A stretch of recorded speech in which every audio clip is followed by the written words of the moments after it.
Ocean Needs Everyone is celebrating 5 years of saving the oceans.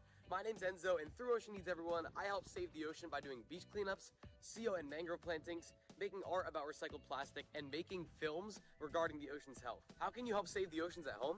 Well, even if you don't live near an ocean, trash can end up in there eventually, so cut down on your use of single-use plastics. If you see trash on the roads or beaches, make sure to pick it up. Use less gas-powered vehicles, fish responsibly, and help support local organizations. I started my organization when I was 12 years old because I wanted to make a difference. So remember, you're never too young to follow your dreams and make a change. Let's all save our oceans together, one piece of trash at a time. Want to train like a pro? DGS Ninja has you covered with obstacles designed by top athletes. Kevin Carbone, Matt Bradley, Tom Alberti, and Brett Sims. Whether you're dialing in your technique at the gym or training at home, DGS Ninja equipment is built for performance, durability, and safety. Train with confidence. Train with DGS Ninja. Find obstacles, rigs, mats, and more on dgsninja.com. Has this ever happened to you? Where's my chalk bag? Ooh, I have a solution for that. Slab chalks! You take the chalk ball, put it in the mesh pocket, zip it up, slap, and get your chalk. Slab trucks are made right here in Springdale, Arkansas at Interform, the small batch manufacturing company. We're helping our community and providing local jobs to minorities and women of diverse backgrounds. I'm Joseph Rao, Ninja Warrior, rock climber, and the CEO of Slap Chalks.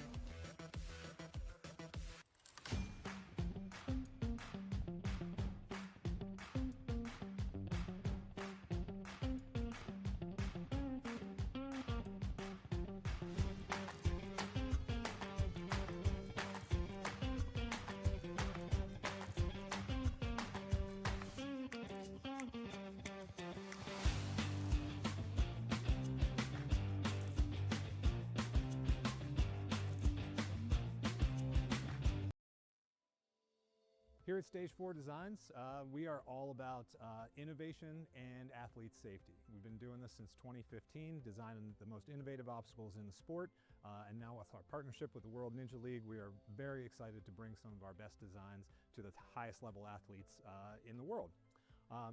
For our process, it all kind of starts right here in our digital design. There's a much more deliberate process now in what we do, with our goal being the utmost in athlete safety. So we put everything into our digital design first, make sure it's all going to work, then we procure the parts. We learned the process and refined it to what we feel are some of the highest quality urethane products you're going to find in the Ninja space, and that all happens here at our custom-built workbench. A lot goes into our urethane, and we are very proud of the work that we do there. Everything that we build here at Stage 4 is all custom made in-house. It's not like we have a stock of a bunch of stuff. So when you do place an order with us, that order comes through and we basically build everything from scratch. Paint department is scalable.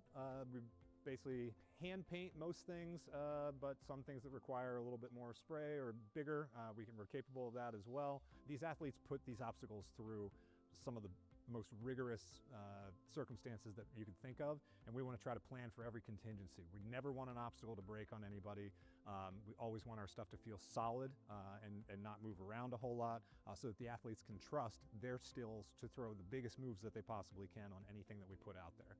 Our CNC machine handles all of most of our flat goods. It's the workhorse around here. It actually does a lot of the heavy lifting in terms of cutting things out. We don't do any of our flat goods by hand. We make sure that everything is exactly the same and replicable, so that, you know, if you're doing courses or you have athletes that are going either head to head or the same obstacle that you're going to find at one Ninja gym is going to feel exactly the same if you go to another Ninja gym or your home for that matter, so that there's consistency with all of our product. Over the years, as we've added to our suite of products that we offer, we realized that pipe and metalworking is becoming more and more commonplace in Ninja obstacles, and to meet that demand, we've added the ability to do that here as well. So a lot of the obstacles that you'll see that we design and develop are meant to go on truss, and pipes are a big part of that. So we've added a pipe bending station here and look for, in the future, us to offer a lot more innovative obstacles that kind of exist in that space where pipes are a big part of it. So here, everything that we put out is tested by real ninjas before it goes out.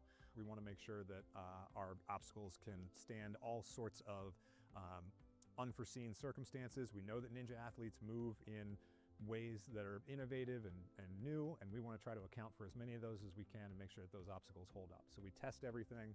Over the last 10 years, Stage 4 Designs has been committed to developing the most innovative obstacles that you're going to find, but also the safest and most reliable obstacles. Our motto here is elevating obstacles. We do feel that on this platform, we can take something that's both fun and creative, but also elevate it to an industry that deserves to stand on its own.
everyone, and welcome to the beginning of Season 4 of the World Ninja League Premier Series Preteen Division. I'm Joe Moravsky alongside Billy Dixon. Billy, we're back for our new season, Yes! Ninja U in Ankeny, Ohio, or Iowa, rather. The same 4 letters, but, you know, not the right ones there. With course designers Drew Nestor, Nate Person. I'm so ready for this, dude. It's insane. I love the fact that Premier Series is back. It feels like ages. So many people have turned in age since we last had Premier Series. And I'm really, really excited to see how we can progress throughout the rest of today. We're on our preteen division now. We've had our kids and mature kids. I'm really, really excited to see how it goes. Around the placement and how everything's decided, we've taken the top 25% of all athletes from the World Championships, along with season standings and other invitations, and all of them have gotten an invite to the Premier Series, and it's very exciting. All of them who have qualified could compete in any competition from around the world that we offer. We have 2 courses that we're running today. We have the placement course, where if you fall, your run is over, simple as that. And the objective of the placement course is to decide the run order for the challenge course, where you get 2 retries and only 1 retry on an obstacle.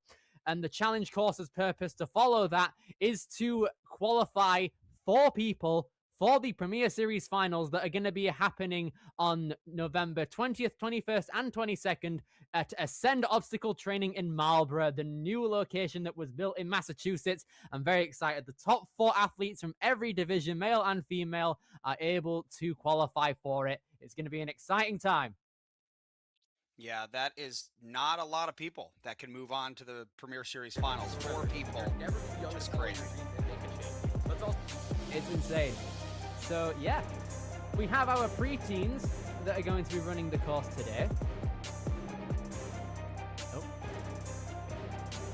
Yeah, it looks like we're having some issues with our on-site camera, so we're going to be going live in just a second here. So give us just a minute or 2 to resolve the issue. We'll be back with you guys in just a moment.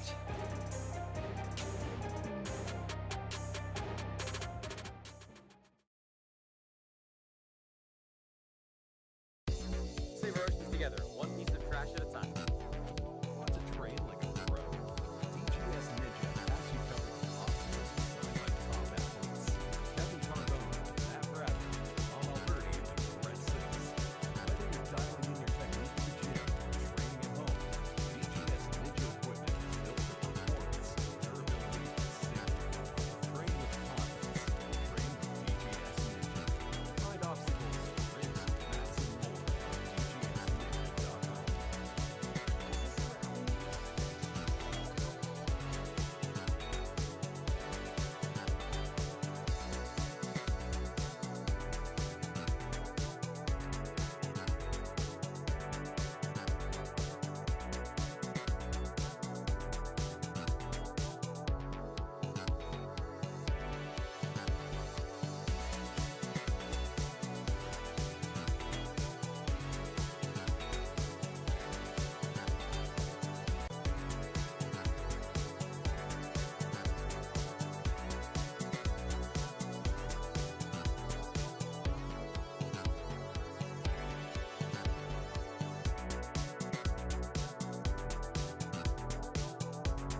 Hello, everyone, and welcome to Season 4 of the World Ninja League Premier Series Preteen Division.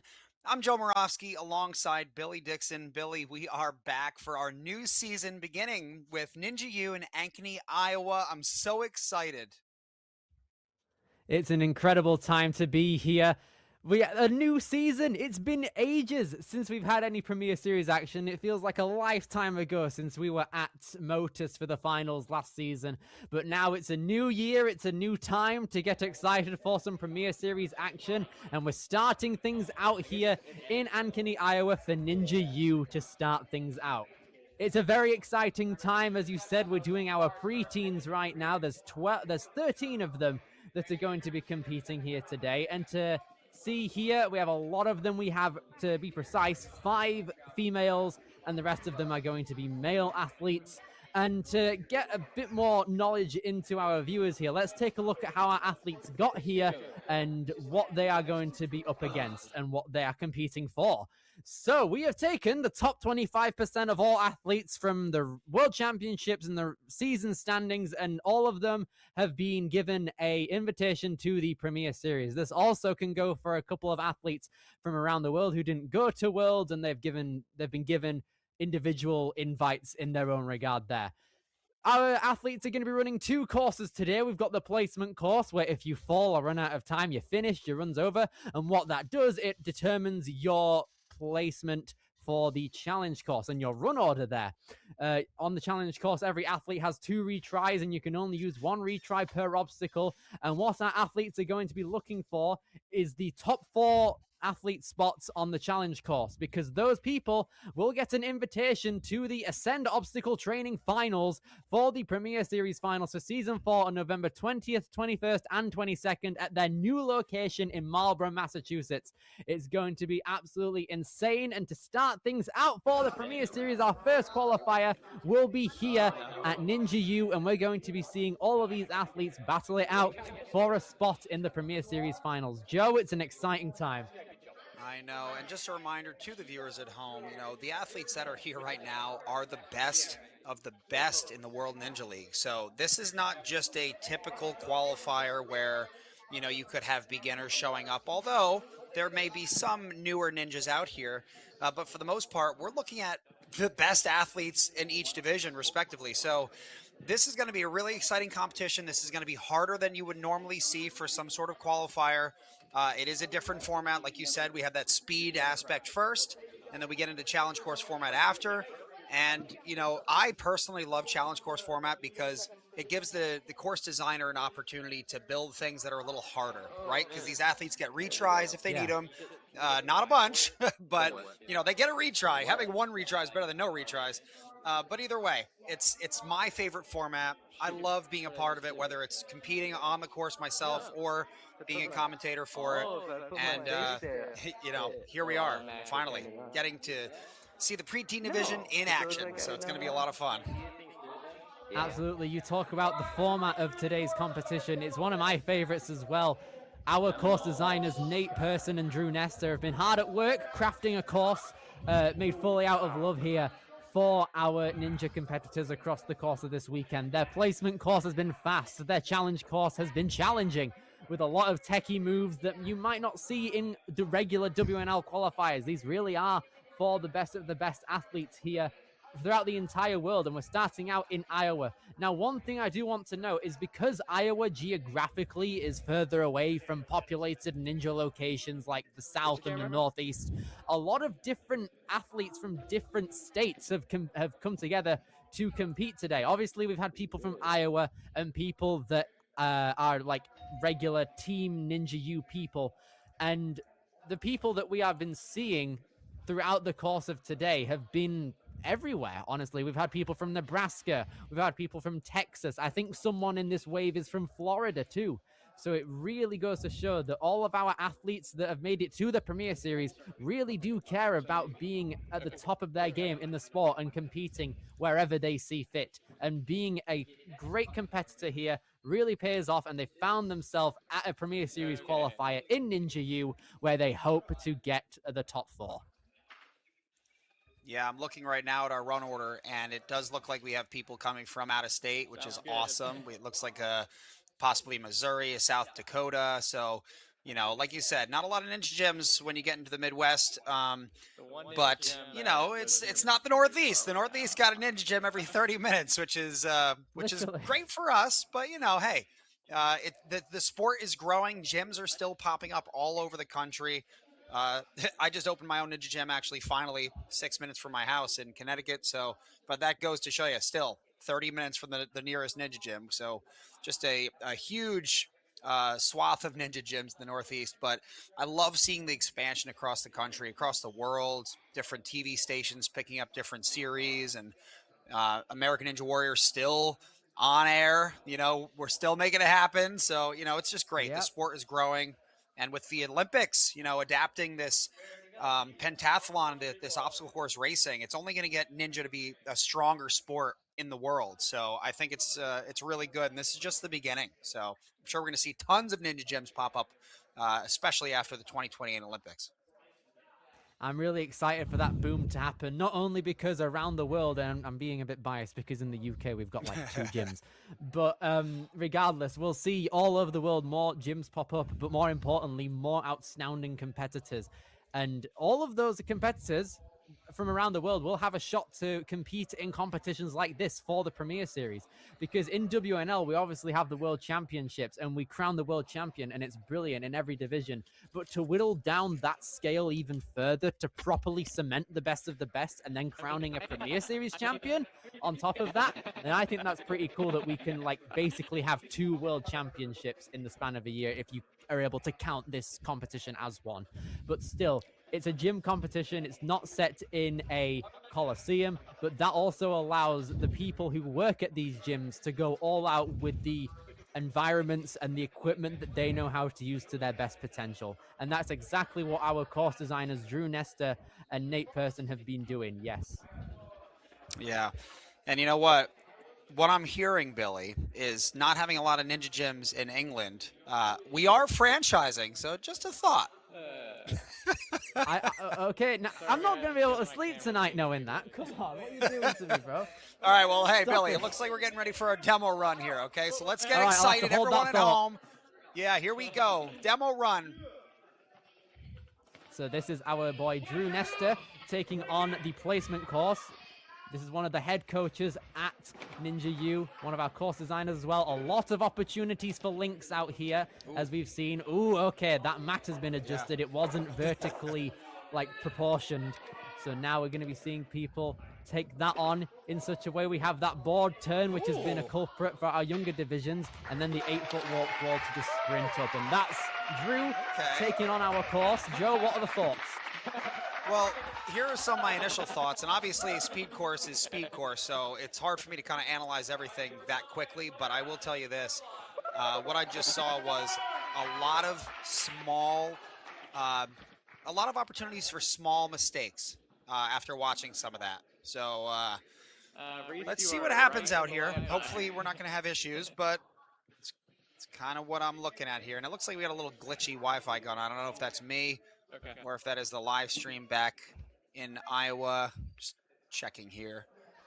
I think it's that's the because live the stream. receivers might be further away from the camera, but I'm not too sure. We'll have to leave it to our amazing technical team to figure that out, and we'll be with you shortly. But regardless, Yeah, we'll figure we that have out. on our end. We've got Billy, the, like you were saying. Go ahead, you're good. But yeah. Oh, okay. I thought you were going to carry on. Apologies. But on our end, we have got 13 amazing, brilliant competitors. We're going to be starting with our first preteen female very shortly. We're going to be having Clara Roovart, it looks like. Clara was adopted from China. She lives with her parents in Iowa, her older brother and younger sister. She's going into 7th grade. She enjoys working on puzzles, and her ninja nickname is the Red Dragon. So hopefully she's able to fly across this course in a blazing spirit. I love that. Yeah, so Billy, like I was saying there before, I got a little distracted on the lag going on. I am in a hotel right now, by the way. I'm out in California to do some work, so I couldn't tell if it was me and the Wi-Fi or if it was something else. But a lot of the small obstacles out there, or rather, there are a lot of places where small mistakes can be made. You said that mat is now vertical instead of horizontal, for example, that they're going to be running across. That is such a simple thing to run across, and yet it's always the simple things that take ninjas out. So when there are obstacles that seemingly look quote unquote easy, that means nothing. That almost means that you need to respect the obstacle more. I mean, look at, if you watched American Ninja Warrior a couple weeks ago, I was on the show. I fell on obstacle number 2. Oh, yeah. Tragic. And it was an easy obstacle. It's an obstacle I've done a million times. It's an obstacle I've done on the show maybe 4, 6, 8 times. I don't even know. Obviously, it's a little different each year, but for the most part, it's just something I kind of overlooked. And there you go. You make the mistake at the easy part. So, you know, it wasn't an easy obstacle, but the point is, mistakes are made when you discount the difficulty or discount the fact that, hey, this is going to be an easy one. Let's focus on the next one. You know, you can't do that as a ninja. And when you do, that's when you get humbled by the course. And it's a rude awakening. And no one ever wants to have that, especially during a course run. If you're going to have that happen, try to have that happen in practice.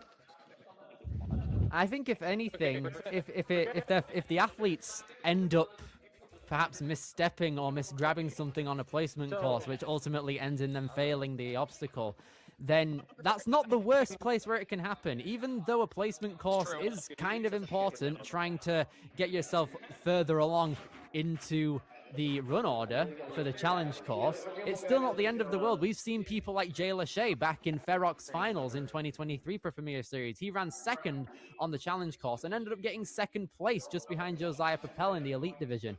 So anything can really happen throughout any division, and we might possibly be starting quite soon. Yes, here we go. So we're going to be having Clara running right away.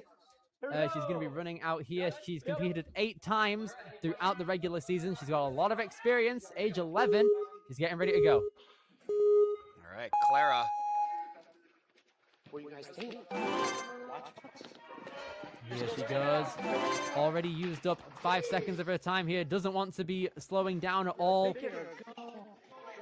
Already a quarter of the clock gone. Trying her best to get some backswings here to get enough momentum. Nice. Looks like there's another trapeze out here as well. Typically, you would only have to dismount off of that scarab. So obstacle 5, just the bars here, going to be going into the obstacle named Kong right here.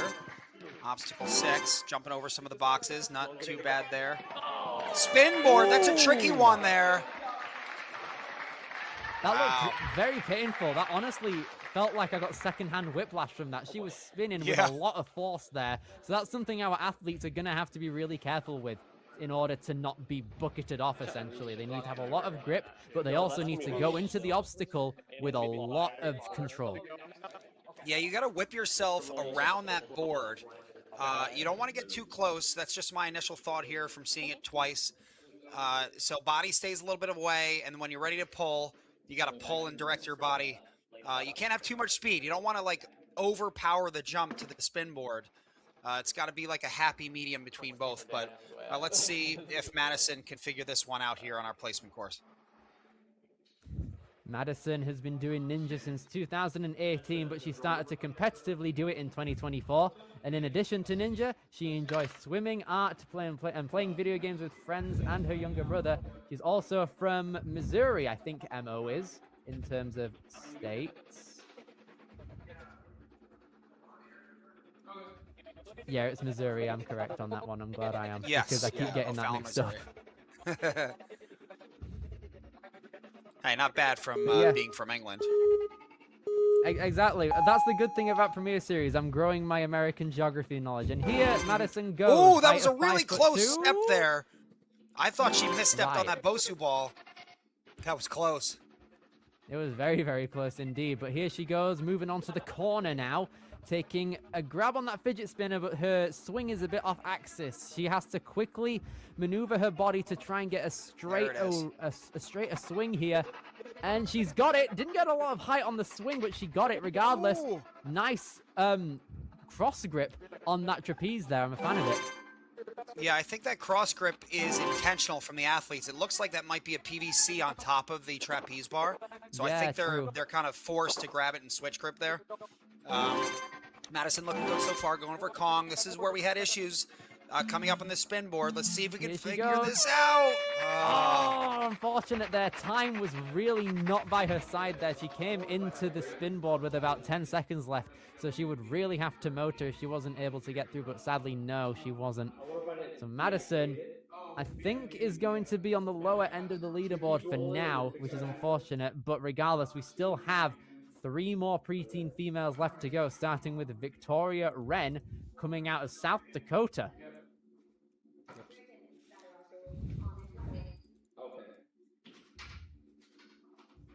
All right, looks like we have a slight delay here.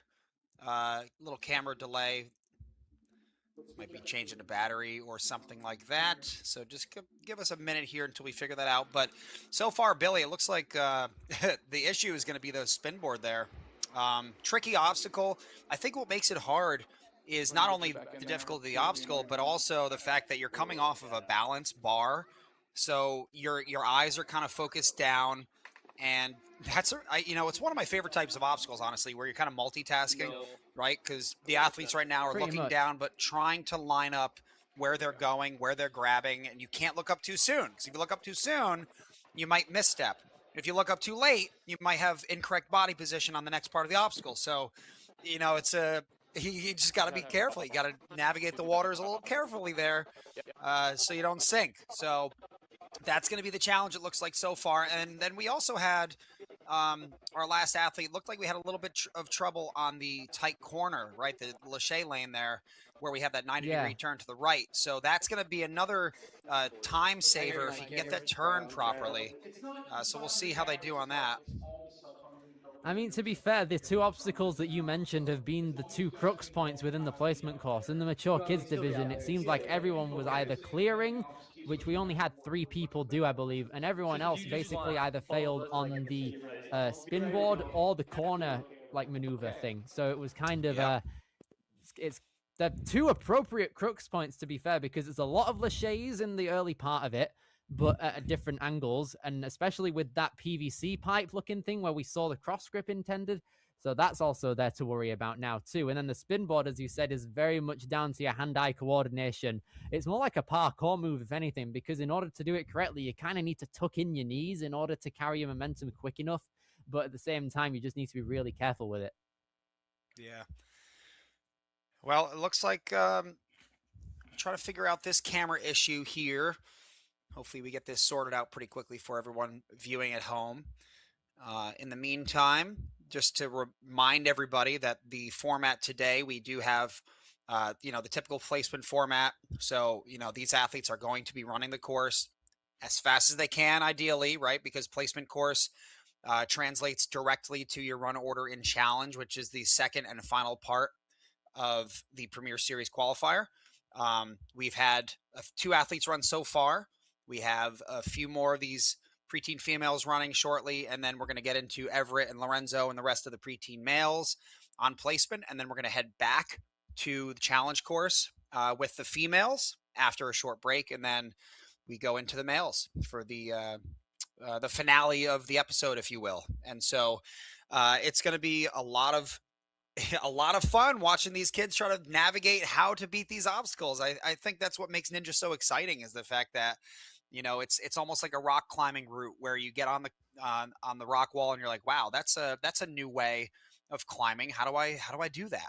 And I love watching athletes analyze and strategize on how to beat obstacles. And sometimes you get really cool beta breaks, which, if you're not familiar with that terminology, a beta break in rock climbing is when a course setter or a rock climbing a route setter sets something in a way that he thinks or she thinks that the course or obstacle should be done.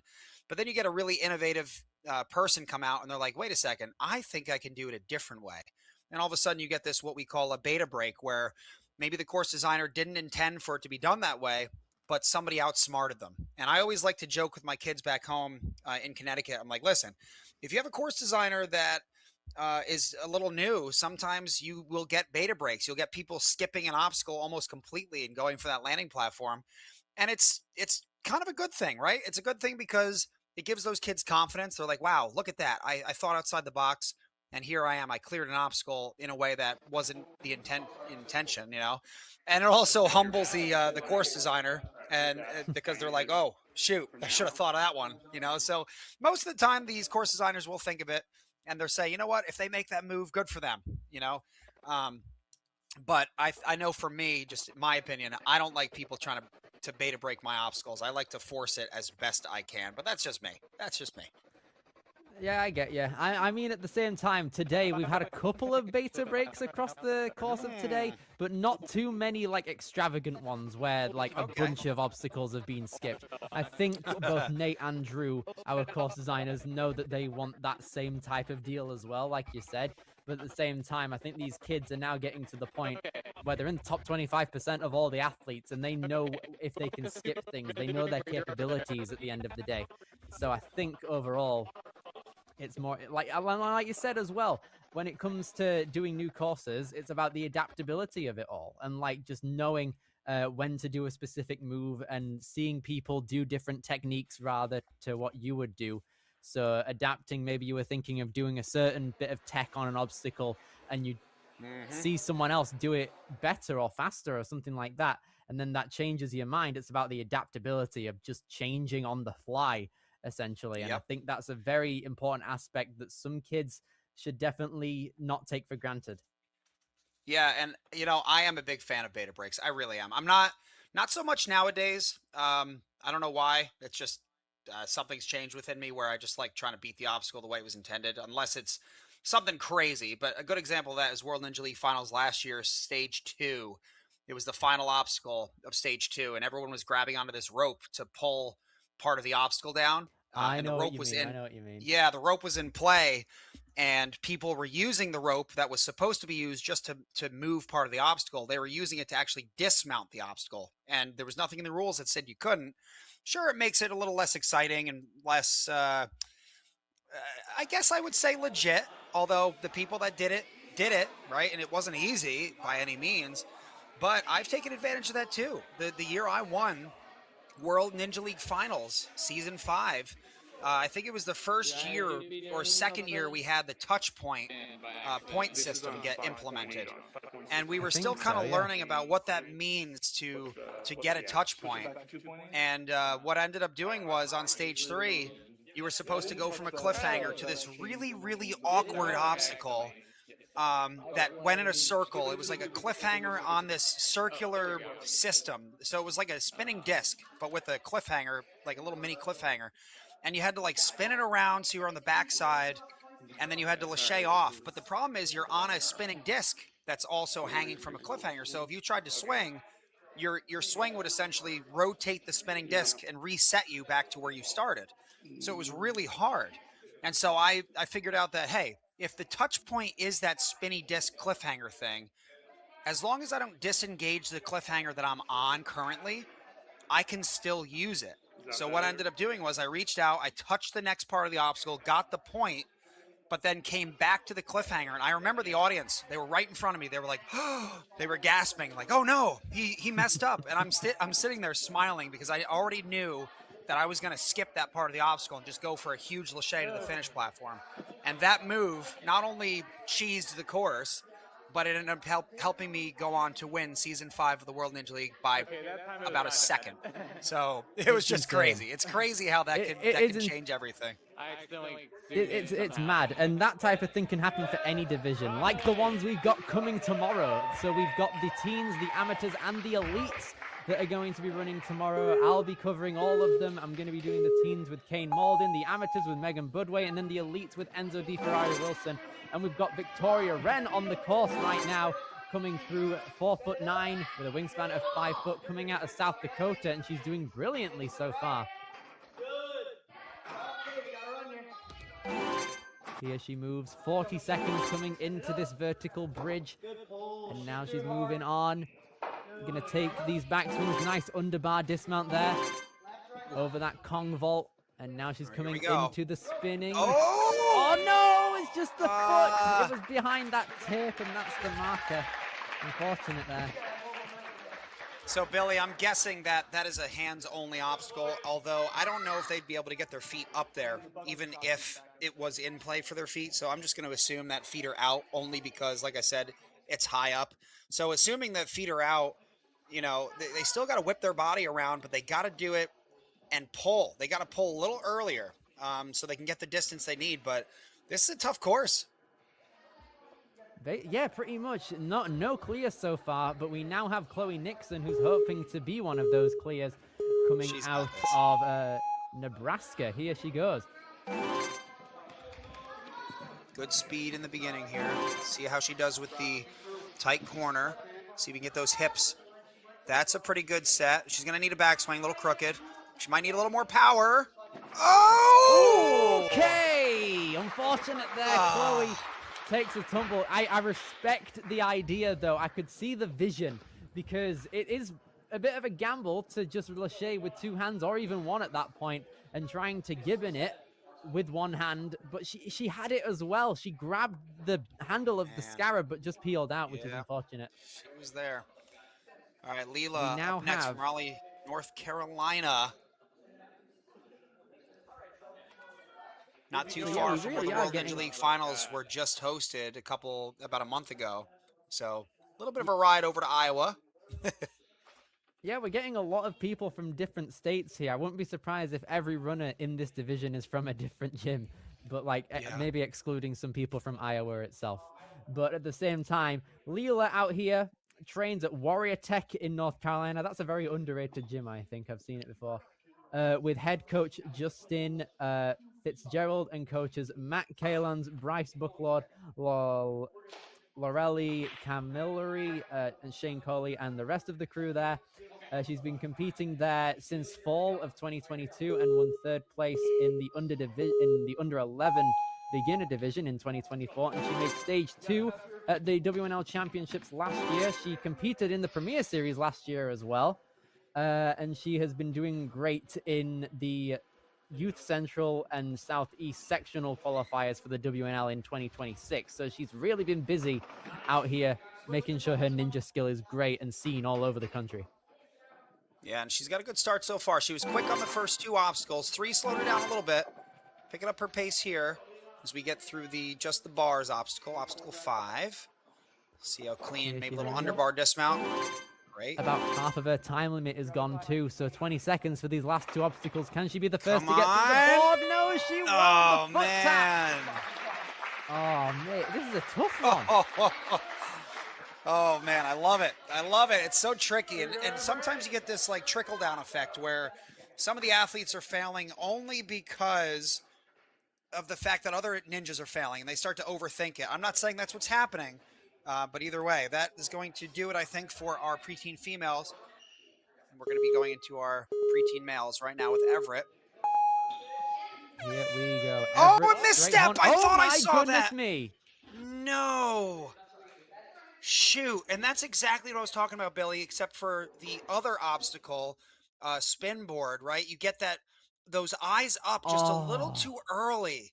Just a little too early. And when you add speed into that anything can happen. Oh, I feel so bad. Everett, though, listen, we've all been there, buddy, so keep your chin up. Your run is not over. We still have, the challenge course coming up in a little bit, so it's just going to be an earlier start for you on that course. So just shake it off and let's focus on the next one, bud. All right, moving next up is another athlete who's taken quite a trip to get here. We've got Lorenzo Saldari. Ooh, you went for it, Lorenzo. Huh? Yeah, I would have Lorenzo said out Lorenzo. here Good job. Lorenzo from Florida out here. So literally all the way from the south to the north out here. Lorenzo really going to try and make his name known on the Iowan grounds here. Gets the grab onto the handle, but he's running out of time a tiny bit here.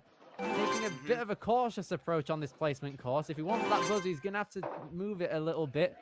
Here he goes, takes a backswing to start things out. It's going to pop through, set his hands well, and here he goes. No one's gotten past this part yet. All right. Let's see if we can figure this out a little bit longer. Ooh, he's taking an extra turn, and he rips him off. Lorenzo, unfortunately, goes down. Oh no, that's unfortunate there. You know, he looked really good. I just think that what ended up happening there was his hands were just a little too low. A little too low. Everything else was good about that run. All right, let's see. Up next here, we have Chase, one of the smaller athletes compared to some of these preteen boys. 11 years old out of Omaha, Nebraska. Here he moves. We had a lot of Nebraskan people today. I think they're from a team as well.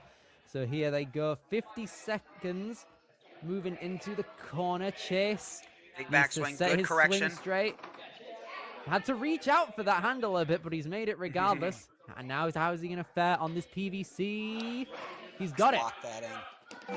Beautiful so far from Chase here. A little lighter athlete, so going across that shouldn't be too bad. Chase. Just under 30 seconds now as he moves into the bars out here. Has a big lâché. Gonna not dismount immediately. Okay, nice. Like a quicker dismount than what he could have done, so that's good. Here we go, Billy. Time is ticking. No one has made it past this board Oh, spin. that was so No, good! He had the right idea. He nearly had it. That was so good. He had it. I don't think That he was could have done that really, any really better. close. Yeah, I mean, he was right there. I think maybe a little more pull power. His speed was good. His height was as good as it could get. I think, like I said, a little shorter of an athlete. And that's what you're going to get at this preteen level. You have these kids that are growing up real quick. Reed, up next here from Cedar Falls, Iowa. He is a little bit bigger. He's moving real quick. Good start to the course here. Big reach. Oh, my gosh. Going for it. That was really close. He used all of that 5'1" wingspan to his yeah. ability expertly. Here he moves. I'm feeling good years about this, old. Billy. I'm feeling good about this. No! No! Joe, you jinxed it. What are you doing, No, mate? there's So no close. jinxing. There's no jinxing. We've had no clear so far. That doesn't happen. My goodness. We look at that again. no. It seems like their lower bodies when they're taking on the board spin, it's really not helping them because their lower bodies just kind of trail back and it sends them flying off course. We only have 4 more males left in the preteen division to take on the placement course. The first of which being Ryan Wilwarding. I think I recognize this name actually. He's done many competitions throughout his time as a ninja. He started in 2023. Height of 5 foot, wingspan of 4'8", coming out of Iowa. He's done world's qualifiers for the past 2 years. He's gone in multiple different leagues. And here he goes. He's competed in head-to-head qualifiers too, so he knows what speed feels like, and hopefully it helps him here. I think that turn right there is so much harder than these kids are kind of giving it credit. But Ryan doing really good making that turn here. Let's see that underbar dismount. I'm sure it'll be nice and quick. There we go. Yes, it is. Let's see if we can lock Now it in. here we go. Ryan, Yeah! gonna be the first one to make it. Careful. Get back to Okay. the bar. Get back to the bar. Get back to the bar. Is that possible? It's going to be really Doesn't hard look like to fix it. that. Yeah, it is unfortunate there.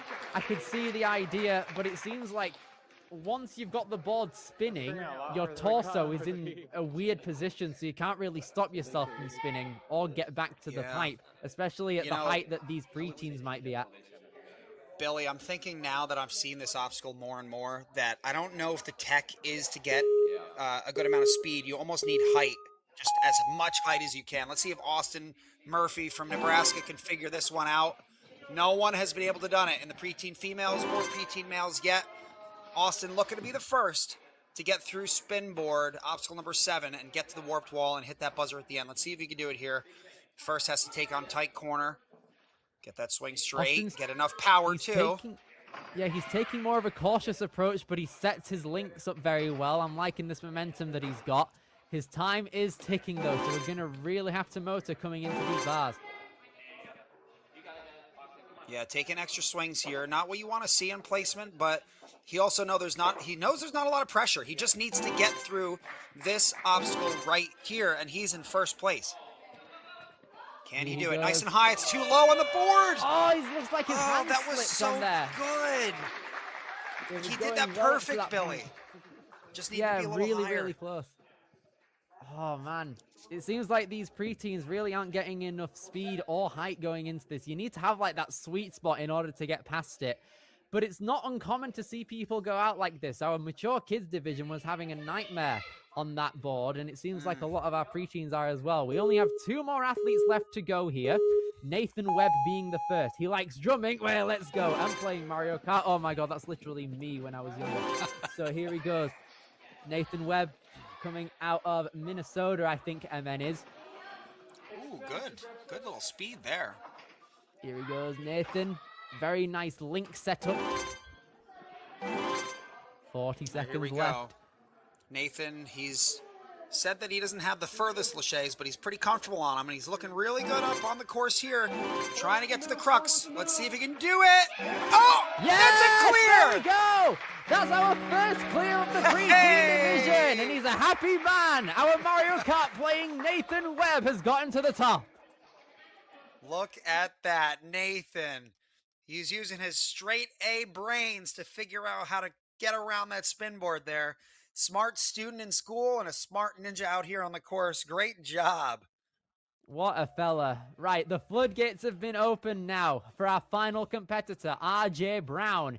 He's been training at Motus since 2019 at just 5 years old. He's now 12 in the 7th grade and a straight A student as well. So we've got a lot of brain power flowing through Ninja U at the moment. Let's see if our Missouri representative RJ is able to make it through. He's a former Premier Series finalist as well. I can tell by the jersey. That's the design from last year's finals from Motus. So here he goes. Come on, RJ.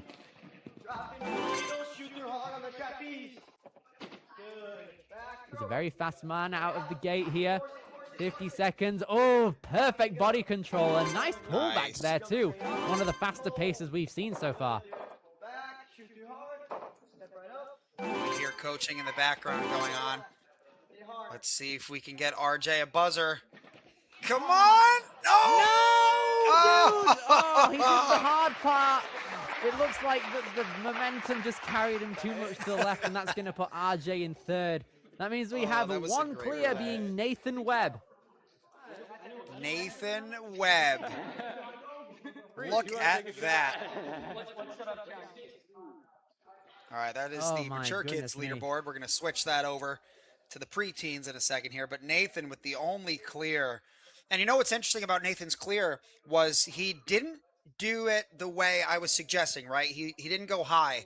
He did it the original way that I thought might work, which was just going straight through and getting that timing right. So he did it perfect. So he also proved that there was more than one way to do this obstacle, which that's typically how it is, right? But making it work on the stay low on the board and just get that angle right, get that speed right. So great job by Nathan there. Reed, 6 points. So the only other ninjas were able to only get 6 points. Nathan being the only one with the full clear there. So those are our preteen male leaderboard, and then headed back over to the preteen females in just a second here. We also have Claire, 9 points, the only one with actually was that, yeah, that was it there. So Claire, the only one with just more than five. So tough placement course for sure, Billy. It was insane. Keeping in mind that all of these kids are going to have to take on the challenge course as well. And there might have been some kids that have taken it on who might not have been able to show off their full potential. I remember there was, I think, yeah, it was Everett at the beginning of our male division who slipped off of the first little pipe beam. So we don't really know what his ability was. He could have been another clear alongside Nathan for all we know. So we're going to see him first on the placement course. Shout outs to everyone else here in the preteen female division. We had Victoria Wren, who bagged first place, but Chloe Nixon down at the bottom is going to be our first competitor going on the placement course. She has big potential here. We have a lot of different ways it can unfold, especially with a very, very tough challenge course, which I am sure has got an update since the last division. And Joe, I'm very excited to see what you think of it. I think you're going to love it.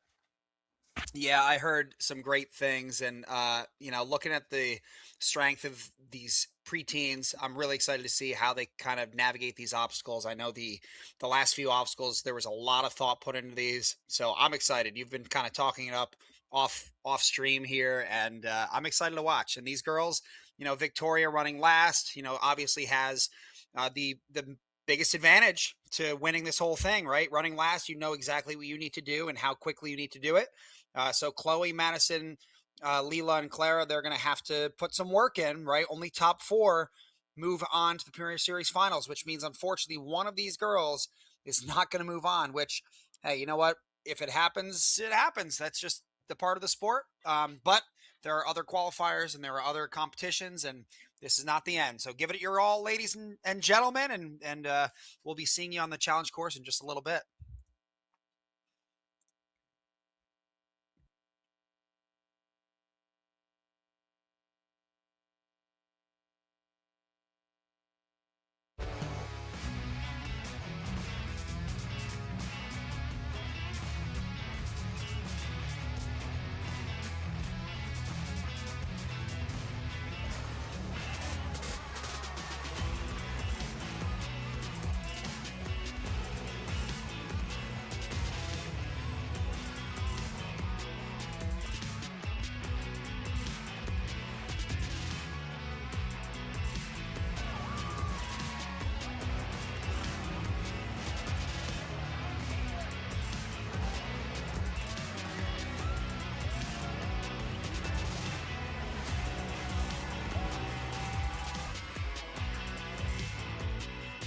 Oceans Everyone is celebrating 5 years of saving the ocean.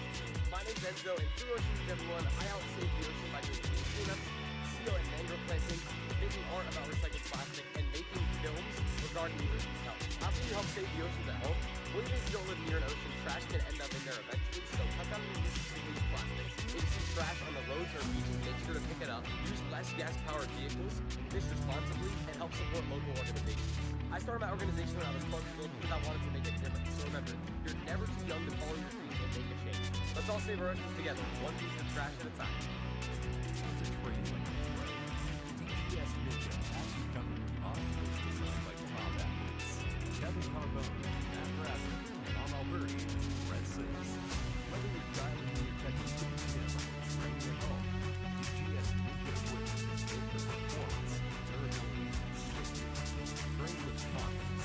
Train with DGS Ninja. Find obstacles, waves, massive more at DGSninja.com.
Hello, everyone. We are back for some more Ninja here at Ninja U in Ankeny, Iowa. I'm Joe Moravsky alongside Billy Dixon. Billy, what do we have coming up next? Well, to be precise, we've got a demo run showing what's coming up next. This is the demo for our challenge course out here, and we're already on Wingnut Way, which is our 4th obstacle. This challenge course has been wreaking havoc all day for our kids and mature kids out here. Seeing a bit more of a couple more changes here on those trapezoids there. On the Cliff Casino, number 6. Seems like they've got a ball there instead of a T-ledge like we had for the mature kids division. And now we've got some sky hooks. And reach for the sky hooks. Ooh, that's a tricky move right there. Plastic rings on a metal hook. Got to be careful. Those things will slide right off. Yeah, coming into 9 lives out here, which honestly feels like it's got 9 parts to it with how long it is. It's basically an upper body grip gauntlet out here. Oh, that's new. That is very much new. Usually the whole panel would be in that position, but now you got to swing onto it, and then it's a cat grab to that spinning board from before, and then down to here, and then we've got pool party where you need to avoid that pool noodle. And 2 of them, oh my lord! There was only 1 of them before. That took me by surprise. Oh my goodness me. And now, okay, I don't blame Drew for chalking up for this one. We've got Ring Around the Bogey as our final obstacle here. We take grab of a swinging disc out here. It's kind of like the final obstacle of stage 2 from Worlds this year, to be honest, because you have to take catch of a bogey and a ring there. You kind of see the one-handed turn style from the katanas this year. And then this is the terrible part. We had only one person clear this. Or not a mousetrap. This isn't a... Oh, okay, It's a one-handed special delivery instead. Which is genuinely evil. So it's a one-handed special delivery and then a couple more weird swinging skyhook moves and then the buzzer. I thought that might have been a Cookie Monster move where the ring has to go into that slot. That's what I thought as well, to be fair, when I first saw it. And I thought, for the kids, no. But this is what they actually want. They want a one-handed special delivery. And to be honest, I would have preferred the Cookie Monster. Uh-oh. That's Only funny. one person was able to beat this in the mature kid male division.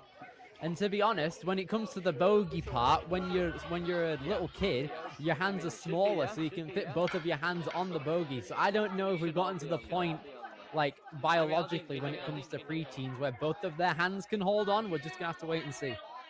Yeah, and I think he can put both hands on. He's trying to demo it the way he had intended it. It's so difficult, mate. I think Drew has used up all of his possible retries in every single, like, dimension for this. Yep. Put me in, coach. Put me in. No, don't do that. Never mind. I think my tendons have better ideas. Right, here we go. Can we get another? Yeah, there we go. And then we have some more sky hook trickery. We've got to move it. A little foot tap, I heard, but that's okay. For the in course the sandals. of the in sandals as well. Okay, that's kind of fire. I'm not gonna lie. that's just like S tier swag at that point. I think I can't beat that if I tried anything. So yeah, that's our challenge course. It's a bit of a conundrum, but I think regardless, it's going to be a very fun time for our preteens to take it on. Well, I think it's safe to say for the preteen females, it's going to be a race to the first crux point. We kind of saw the demo in the middle. We kind of tuned in the middle of that demo run, so we may... I mean, you've seen in the other live streams so far what the course is like, but I think those the pool noodles are probably going to be trickier than Drew made it look. I agree. Yeah, the backswing on that second pool noodle, I think that's going to be an issue because you have to make sure you get a big enough backswing without knocking down the noodle behind you while ultimately focusing on the one that's in front of you. You can't get too big of a swing, so it's going to be tough. This course is tough, and the cat grabs they have going on in there, and the cliffhanger to the spinning disc, back to the cliffhanger. So there's a lot of tricky moves in here. It is challenge course format, so you fail, you get a retry, you fail again, your run is over. So Chloe's just got to Take it one obstacle at a time here. You know, there's no real pressure. You just got to put a good pace in here, get a good time, and clear as many obstacles as you can. And with that, Chloe is off. A massive swing down to that mat. And we have, it seems to be 3.5 minutes for the time limit of this challenge course. We can see Chloe Nixon moving across the speed bump onto Wingnut Way out here. A couple people in the last division were having trouble jumping up to it, but it seems like our preteens are at a point now where they're fine reaching up. But here we go, moving along the wingnuts down onto the trapezoids. That's kind of cool. I like that. I didn't see this before. We missed this in the demo run. Cool little grip here. Something to just get these ninjas a little tired before they really start getting into the harder obstacles. I think this is probably the first harder obstacle, because if you get this angle wrong here, it can be tricky. Ooh. And there you go. You can't So it seems underdo it, like- Chloe. So, yeah, Chloe's going to need a little more power here. She can't just focus on where she's going, but where she's going after. Yeah, I think she missed one of her hands onto that disc as well. Gonna have to get it on this attempt. And nice, there we go. She's using a very good set of skills there. Her wingspan probably being the best part of it there. Oh no! She did the hard part, but the jump to that cliffhanger sealed the deal there. And unfortunately, that's gonna be it for our first run on our preteen challenge course. Oh man. It's an unfortunate one there, but yeah.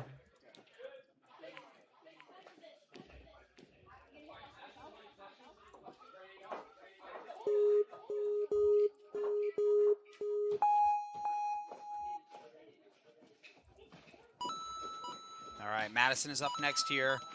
Second preteen female runner. 3 minutes, 30 seconds on the clock. Here she Let's see moves. what we can Nice do here. dismount going into the Wingnut Way obstacle. She is 5'2" with a wingspan of 5'1". 97-pound starter ninja 8 years ago. Has competed in 8 competitions across the regular season coming out of Missouri. She started doing competitive ninja in 2024. She enjoys ninja, swimming, art, and playing video games with friends and her younger brother. Here she goes onto the trapezoids out here. Nice static moving through into the other lache here. Just needs to get a nice little dismount. warm-up too. Nice little warm-up for what she has to do right now here. We'll call it a warm-up. Still a very First difficult tough thing to go move. across. Oh, Just no. too short there. I feel like she needs a lot more sideways momentum in order to carry herself through to the disc there. Let's see if she can correct this here. Little bigger swing. That's a pretty good swing. She's got to pop those hips. Oh, Unfortunately, no. couldn't get enough poppage there to get to that disc. That's going to do Madison in there. Currently at the bottom of the leaderboard, which means her spot in Premier Series Finals is at risk now, because we've got 3 more preteen females to go, and the top 4 are able to go through to the Premier Series Finals. So next up is going to be Leela here, who started Ninja in 2022. Trains out of Warrior Tech in North Carolina. So let's see if she can tech her way through this course now. All right, Leela has some information, right? She's got some information on how the females are handling this course so far. So let's just see if she decides to kind of keep the pace solid at this point. I mean, if it were me, yeah, you wanna hustle to where everyone's failing at this point, and it'll solidify your spot to the Premier Series Finals. Here she goes. Nobody has had trouble with that first obstacle. It was kind of wreaking havoc in the last division, so it's good to see that we're getting some progression through the divisions now. Currently has the fastest pace as well. She's a second ahead of Chloe to this point. And now here she moves on Wingnut Way. Gonna immediately dismount there. Nice. Has extended her lead as well. Yeah, 3.5 second difference right here. Let's see if that holds up as she clears this obstacle. Right, here we go. Leela. I'm going to move on through 2 minutes and 50 seconds as she moves into the Cliff Casino here. She's got her spot in Premier Series Finals, bagging at least 3rd today. So let's see if she can get enough sideways momentum to get onto the disc, which she Nice. does. Oh, she missed the opportunity to reach out, but she does it a second time. Nice. This move is tough here. Sideways to a front cliffhanger. You need to make sure you overpower this move. You can't come up short. Oh, Is she okay no. there? She got Just up nice at and the quick. end, That's she always good. Doesn't seem unfazed. Looks like she's really focusing on getting that obstacle cleared. Yeah, at this point, Billy, there's no pressure, right? She's already moving on to the finals. So I think we just focus on getting a rest here. She's got 2 minutes and 10 seconds. Take a minute. I mean, if she's feeling any pump at all, there's no point in even going right now. But totally fine. I mean, everyone's got their own priorities. Let's see if she has enough left in the tank to get through this. Maybe she just had a little chalk move issue. Going immediately. You were talking about, does she have enough left in the tank? She's trying to save as much time as possible, but you can see her fatiguing here. Oh, nice skip. That's the first time that's worked successfully, I think, today. Yeah, I didn't think it was that close, that landing platform. That's a good little beta break there. Talking about that a little earlier. This is another crux point here. I think this move right here is tricky, depending on how you do. You got to take that back ring. That back one is going to slip off. Ooh, there it is. Slip. You can see the time running down. Plastic rings, Also, Billy, on these metal hooks. That's what's going to be the crux here. You go to take that yellow ring off on the backswing, and you go to lâcher on the front swing. The black ring you're hanging onto is going to want to slide out. It's just how the physics of the obstacle is going to work. So you either prepare for that by letting it go and matching on the yellow ring, or you just hold on. Up to Leela here, how she wants to do it. See if she can figure it out. Or she can do that. Why not? Taking another single move. Okay. Why not? I like that it. works too. Now she's going to have to take that and let it eject out naturally unless she hooks it back in. Come on, Leela. Come on. Oh, it just rims There it is. There it is.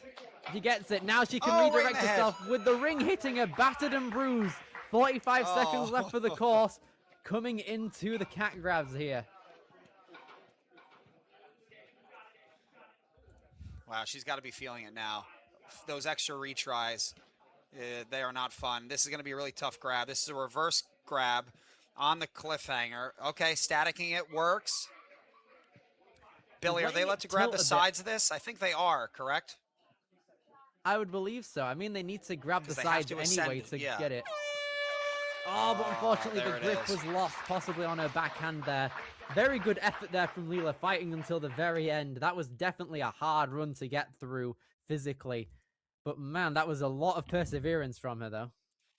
Yeah, and we saw some extra obstacles that time, so that's good. She got real deep into the course, did some things that were, demoed differently in her course run. Decided to go for that skyhook move instead of kind of monkey bar, gimmining that first ring move. So great job. Moving on to the Premier Series Finals. Right then, here goes Clara, adopted from China, coming into this Iowa course. Starting with a very good pace here, not stopping for anything right now. I'm loving this so far. Hoping to carry this pace onward even faster than Leela to this point. This is brilliant.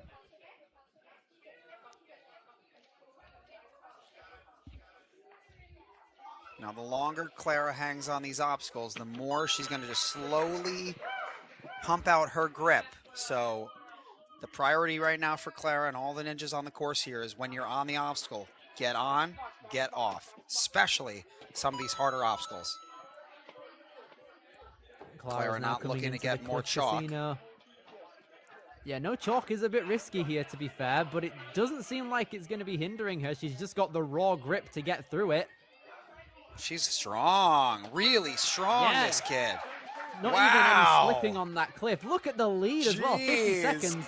Rightfully gotten into the Premier Series Finals, too. This is brilliant from Clara. This is This could be great, a clear Billy. if she carries on. Billy, my mouth is wide open. This girl is on fire right now. It's crazy good. And the back ring doesn't even slip out. Those plastic rings that. are obeying her. Billy, she's 1 minute and 27 seconds ahead of our fastest time to this point. I am astonished currently. This is brilliant. Oh, okay. So this is where it's going to get tough. So what do? We got to be able to lock off this grab. So she's reaching she out. Had the right idea. Yeah, Waiting for it right to idea. come She's down reaching and out, timing it. but she's not locking off that front arm, Billy. She's got to be able to lock it off. Ooh. So at full extension, there's nothing to absorb this impact except her raw strength, her raw fingertip strength. You need to be able to grab it with a little bend in the arm. Oh, Seems like all the right, so timing there bigger was swing. just a little bit off. Yep, timing is also not going to be something you want to get wrong here. Bigger swing, bigger lock off. Nearly she's had right it, nearly there. had it. This is really Shake proving out. to be a bit more difficult now. A little shakeout. Just Here try to she keep that obstacle goes. swinging. There you go. Interesting She's not technique. sure. Lock it off. Switching hands. So she no. went righty the first time. Now she's going lefty. I guess that. All right, why not? Yeah, that's not a bad call there. Take a little I think break. she They got to moved the reset it. She gets a platform back break. a little bit as well. Okay. Still hasn't chalked up, has she? I think she's got the slap chalk actually on her pants now that I see it now. Oh, yeah. Oh, she got it, but the impact just booked her off. Hopefully that didn't... I heard a loud bang. Hopefully that was only the plank and not her colliding with something. That was still a very, very good run from her. Yeah, that was really incredible, that run. And she did so much the way that I would have suggested to do it. Just really efficient on the obstacles and really confident on the obstacles. And you can't go wrong when you have those two. Pretty much, yeah. But now, moving on to our final preteen female of the day here. It's going to be Victoria Wren, coming out of Let's South see it, Dakota. Victoria. Let's see it. Moving very fast at the minute. I'm loving it. Yeah, she had our fastest run in the placement course, so gets to go last here on challenge. So knows what she needs to do to get first place, but more importantly, knows what she needs to do to move on to the Premier Series finals, and she's almost there. She has to get through this obstacle quick. Let's see if she does it. And she Moves does. her into She third. understood the There we assignment. go. Coming along through now, we're going to see Victoria get onto that disc and immediately reach out to that ball. And now carrying that momentum, gets to the cliff, no problem. Now then, these tricky plastic sky hooks on metal bars. Oh! Okay! I don't know if Hey, that was a happens. matter of power or if it was a matter of it slipping off. We're going to have to see again using a first retry. Yeah, I think she just underpowered it just by a hair. It happens, but you can see the confidence shaking a little bit with that got miss. it this time, but though. she's able to right the wrong there. Yep. Tricky move here. Good job. Ooh. Another tricky one there. Keep your swing straight. Good thing that ring stayed on. Could have been tricky to kind of correct her swing here if it wasn't there still.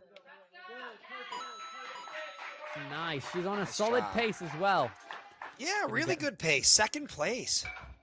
Gonna get some chalk from Ben Behrens out here. We might see him run tomorrow, but now we're gonna see Victoria take on the 9 lives out here. This is gonna be a difficult one. No one has gotten That's past a good this yet. We've swing. had 2 attempts. Oh my goodness me!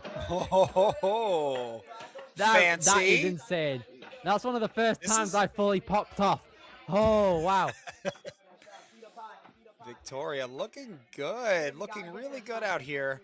Let's see if we can get this jump across. A little scary. I even wonder sure if if they I'd can be use the able to top do of the that board. grab. Yep, top of the board is in play. Great job. Solid Look stuff. at this run by Victoria. Gets her into first place. The problem is we All now right. have the pool noodles. Now you said earlier Drew Nestor, our course designer, looked to do this very easily. Oh, she was there. Oh. Yeah, she nearly had it, to be fair. That's one of the first proper hard parts done.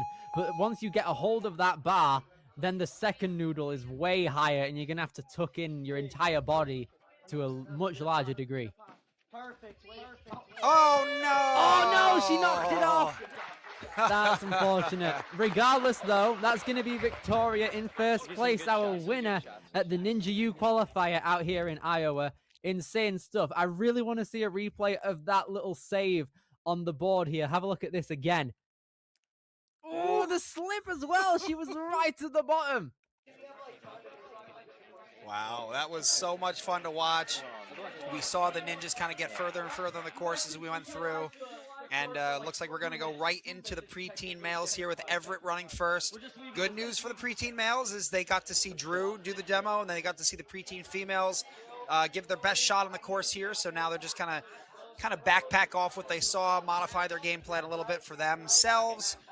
And hopefully we get a few clears here. I don't know. How many clears did we have in the mature kids, Billy? We only had one clear for mature kids, and the clear that made it within 1 second of the time limit remaining. So it is genuinely the most down-to-the-wire course I've ever seen. Wow. Wow. The place was probably erupting.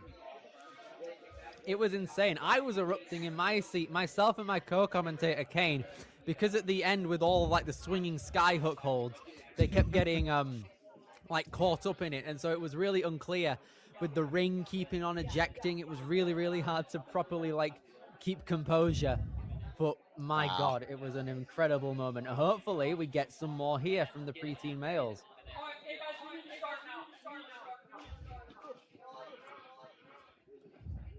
Whew. All right, looks like we're just dealing with a little bit of a camera issue again. We've had some bad luck with the cameras today, so sorry about that. Just going to be fixing that really quick. We have this little echo going on as well, so hopefully we can get that figured out too. But if not, still got some nice video coming through for you folks back home. Get to watch these ninjas take on the course. And we'll see if we get some clears. Males.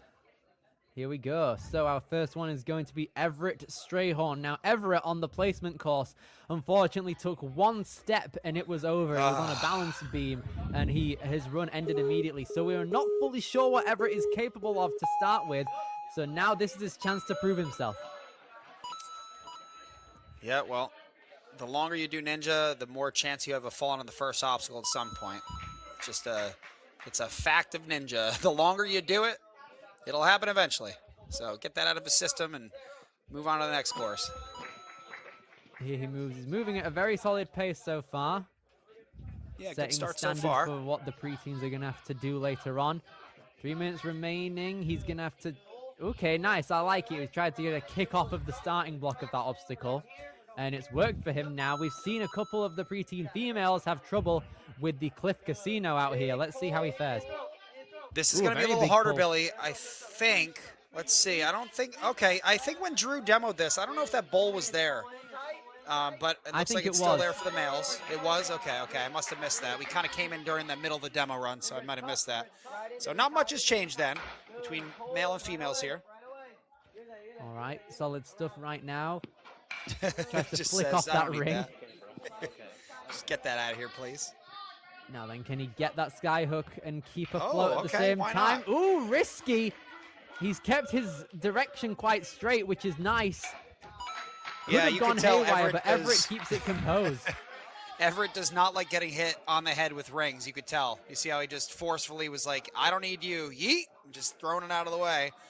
I bet you he's got hit in the head by those things one too many times. He's like, I'm not having it today. Absolutely not. I don't think anyone would like to have a ring to the head. I've had a cane Not to the head really. before, and it's not fun. Oh, no! See, we saw that happen to a couple of people in the preteen female division, but now Everett came in. He had a good idea, but I think his grip was just too low. So if he aims a bit higher, then I think the impact can withstand more. I just think it's interesting he didn't even try for the cliffhanger. I mean, it's within reach. Yeah, You're not true. wasting a ton of energy going for it. And, you know, these boys, they're strong, so why don't we just try it? I don't know. Is he going to reach for it now? He's got a big swing, so my guess is that he's not going to go for the reach. Oh, careful! That was was a really large close. peel, but he keeps it going. A minute 20 as Everett Strayhorn pulls himself up vertically. His climb He's up is trying with tough. all his might. Come on, fella. Nice. This is good to see. I'm liking this. Everett Strayhorn getting some advice from Ben Behrens here. Woo!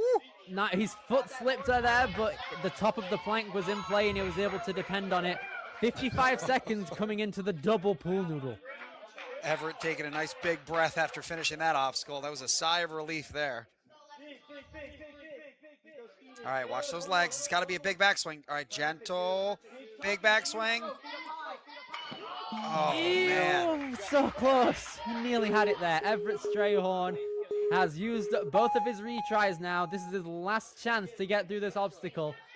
I wonder Time's if we ticking, turn too. around, right? If you turn around, you face backwards, you get a nice big upswing on the backswing, and then do a little 180. Oh, or Nope. just do that. Doesn't need that. Careful. Be careful of don't that kick back it over. through. No, don't kick Be it careful over. of the no. It's so weird. You have no room at all to get any swing. How are you supposed to do that? It's just got to be a really big underbar. That's really what that move is forcing there. It's not how much lâché power you have. It's about how much pull power. Look at that save right there. Oh my gosh. My And then goodness. this throw right here barely gets there. So right here, gentle backswing, and then it's just toes to bar, full throw, blind landing. You hope you have enough power to get you there. It's a tough move. You have to kind of link it, but you need to let your legs dangle for like a tiny second and then just send it over that top one. I mean, It's a at really hard one Preteen- to do, but we have 7 other opportunities for it.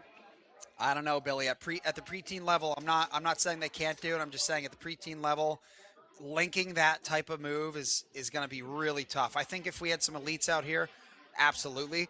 But it's a really hard move to link that. That's I that's dread to see hard. what it's going to be like for the elites, honestly. I'm still trying to figure out if I got an invite to the Premier Series or not. I'm getting mixed information. So I'm going to try to head out to one of these competitions if possible. And I'll let you know how it goes.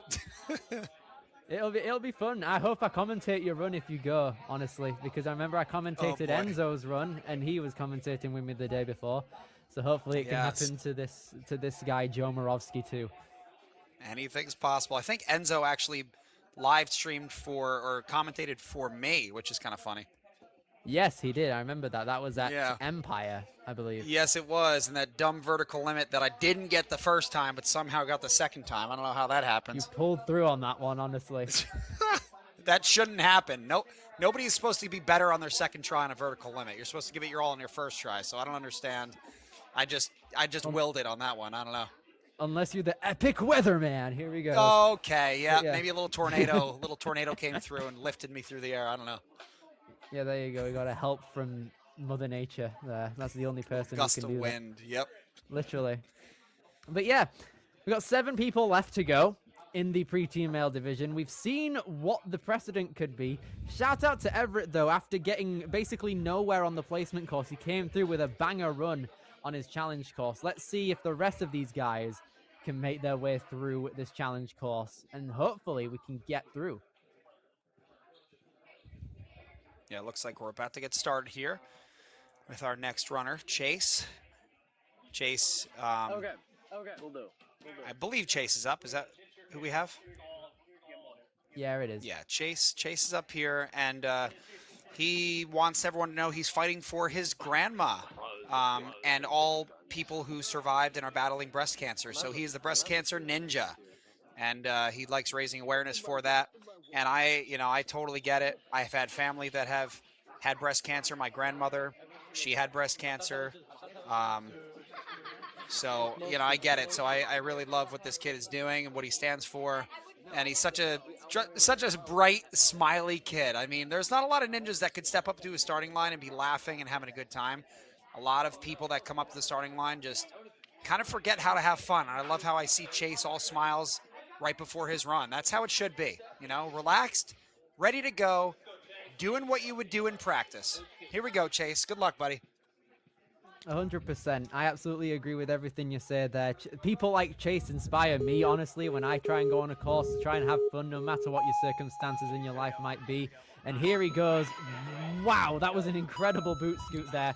Really advocating for the message that he goes for during his runs, and hopefully all of it can culminate. Shoot. Oh, no. Okay. Hey. That's the first time that's happened this weekend, honestly. We're going to have to go back to the beginning of the third obstacle here. The obstacle is called Don't Trip, to be fair, so we're going to have to see how it works here.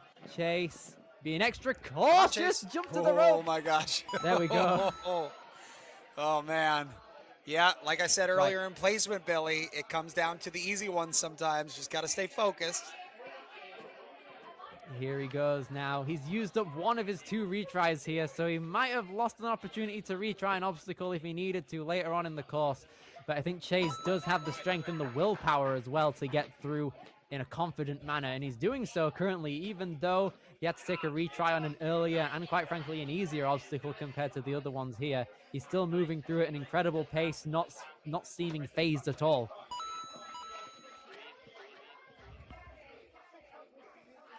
All right, let's see how he handles obstacle number 6. This is a tricky one here. Got to make sure we get the right swing power here on Cliff's Casino. He hasn't really gotten anywhere. He's still facing that ball without getting anywhere near it. And his hands are at the back of the disc too, but he moves towards it at the last second. That's a very good thing to see.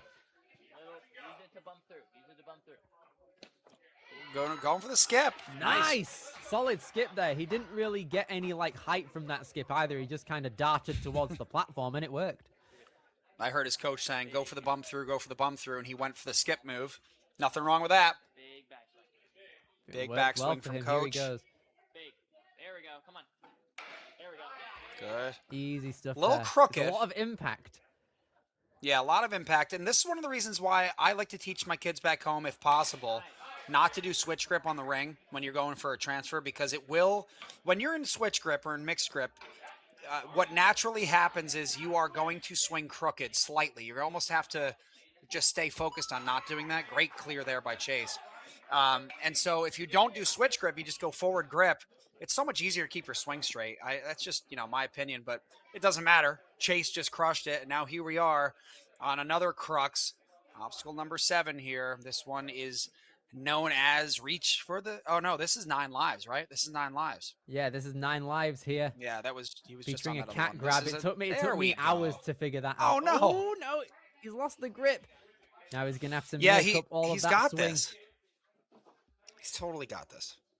Grab it. You can grab the outside of the board. You don't have to go to the cliffhanger. Good idea. Oh, but it just jolts him off there, unfortunately. He's got 40 seconds and a half now. I don't know if that's going to be enough to get to the end of the course, but hopefully he can get through this obstacle because it takes about that amount of time. This is a tough spot for Chase to be in because he's kind of in between what he wants to do. I can tell. He's not sure if he wants to grab the cliffhanger and then reach with the second hand on it. I think he's going to go for the board again. I think it was comfy for him. He's just got to lock it off. Tight core, tight arms. Squeeze. Good job, nice. Chase. I saw it in his eyes. He wanted that move. What does he have left, Billy? What does he have left? Can he get up here? Oh, you can see it in his eyes. He's giving absolutely everything here. He's got to move. 5 seconds left. He's going to try his best to get through to the end, but he's not being able to turn. No, he bodied it. He can't turn the board. Chase, no. Oh, man. I could see the struggle there. He was trying to shimmy it to either one side, but it just wasn't working out for Chase, though. That was a very good run. He fought to the very end of the time. Yeah, that was a good run. He did. He fought nonstop. Look at that lock-off save there. Fingertips on not just the cliffhanger, but the side of the board. What a great run.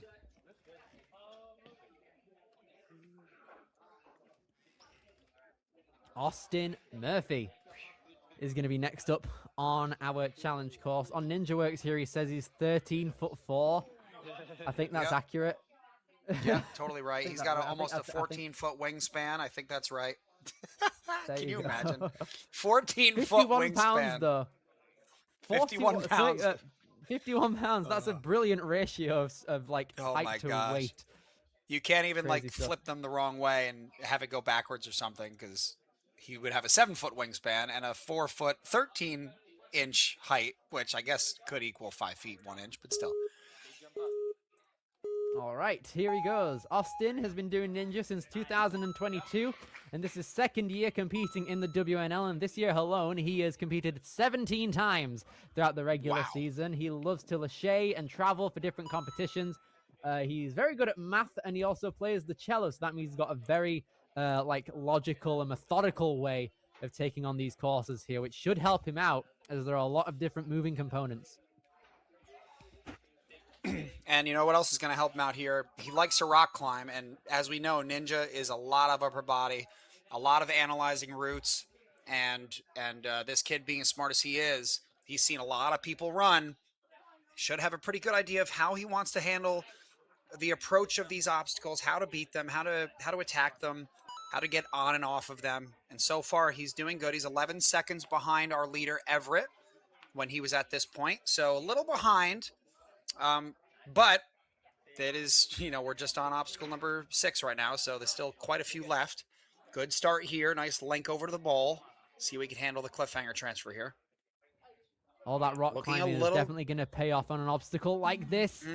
Oh, unfortunately, not enough there. He missed the dismount, so hopefully he has enough grip left to give on these cliffs. He's going to chalk up, getting a bit more advice from the sideline, and hopefully he's able to get through it. He was very close. Hopefully this time it works out well. Yeah, sometimes you're just kind of surprised by the cliffhanger. It looks like that cliffhanger is actually different than the first two. So I don't think he may have been mentally ready for it. He does look a little tired, though. You can see his arms going straighter. Did he get to the box? It was a clear, front plane clear. It's fine. Look at that. It's fine. Oh, he is lucky that it's not a starting platform because he landed. But as we know in the World Ninja League, you have to land on the platform and stay on it. If it's a starting platform, that box was not. So Austin having a new life here, moving on to the back half of the course. Let's see what he does on these sky hooks. He's gotten rid of that former ring, and now he's just going to be only using these 2 black ones at the end now. Ooh, he's shaking out. That could be a sign that he's a bit pumped from the 2 attempts he had on the previous obstacle. But he's still going to move on through. You can see his swings becoming a bit more floaty. Let's see if he can get to the dismount platform. So tall and there. he's fine. Wow.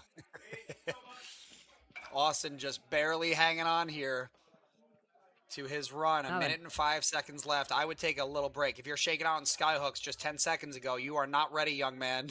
Give it 10 more seconds. Just clearing this obstacle is going to be huge. I mean, I think I saw him like pump out his arms. He was trying to stretch him out. I could feel the forearm pump there. There goes the box. That doesn't help. How does that work? I have no idea. But yeah, I've had this happen in a competition before. If the box moves that easily, what's to say he can't just start rolling it across the floor and use it to get him to the board? You know what I mean? Yeah. He's trying to erase it from the entire pipeline at this point. I know. He's got to drop and take a fall at this point. You got 25 seconds left. Drop. It's a reset time. There you go. That's a really good idea, actually locking it, because now he's got to go up. They got to fix it all. Oh, that was a quick reset. I actually like that. Thinking outside the box, quite literally. He's got 20 seconds, though. I'm not too sure if that's going to get him to the end of the obstacle, but he's shaking out his forearms, trying to stretch everything out. 15 seconds left. He's very tall as well, so the box being right behind him isn't really helping him, but then... I think there is a rule, Billy, in the World Ninja League rulebook where something to do with those boxes, like you can't intentionally roll them or something. I can't remember exactly, but I had that thought years ago. Like, if you can roll a box that easily, a starting platform, like, why not just use it to your advantage?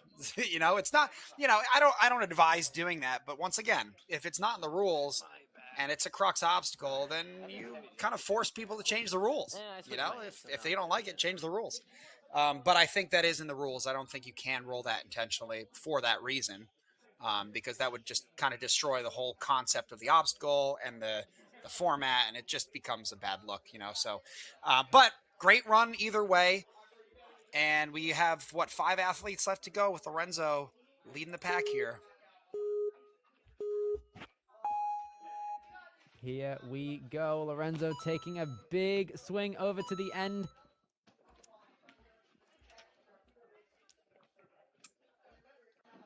Here he moves age 12, coming out of Western Florida. It's a long way to travel to go from Florida to Iowa. A very dedicated athlete. Got him halfway through the pack on the placement course, so we're going to see if he can get up to the top of the pack now. And that involves getting to the pool party in a faster time than Everett could, which is quite a tough ask, but I think Lorenzo has the power and the speed to do it. It is a really tough ask, Billy, and remember, the further we get into the challenge course, in theory, the better the athlete is, right? Because we have the people that earned their spot to run last in challenge running last. So in theory, the strongest or fastest should be coming up. Obviously, that's not always the case. So with that in mind, yes, we've had some people get to pool party, but hopefully we'll have quite a bit more. And here we go, putting my foot in my mouth, because Lorenzo having a good placement, but getting stuck on this bowl is not ideal. Let's see if he can correct it here. Looking good. Great idea going back to the desk. Might be a little tired here. And remember, this cliffhanger is different than the other two. See if he goes for the skip or just for the grab. Gets the... No, he couldn't get it. He's no! gonna have to go back. That's really not good. He spent a lot of time trying to fix his swing, and now he's going to have to probably chalk up again. Here he goes, our Softflow Ninja Academy representative. A bit stuck here. He's used up nearly half of his time. Dang. Well, let's see what happens here. I like how he's staying calm, right? He knows the rest he needs. He's not forcing it. Oh, I like that. Sure. This is Get good. a swing straighter right away. Little skip out there. He's trying to move ahead. A minute and a half as he gets to that cliff. Just one more move left. He's probably going to go for that skip again. Can he get enough? Yes, he can. Okay, good. Man. Now, I can see that he's very tired now, but he's going to have to persevere through these sky hooks.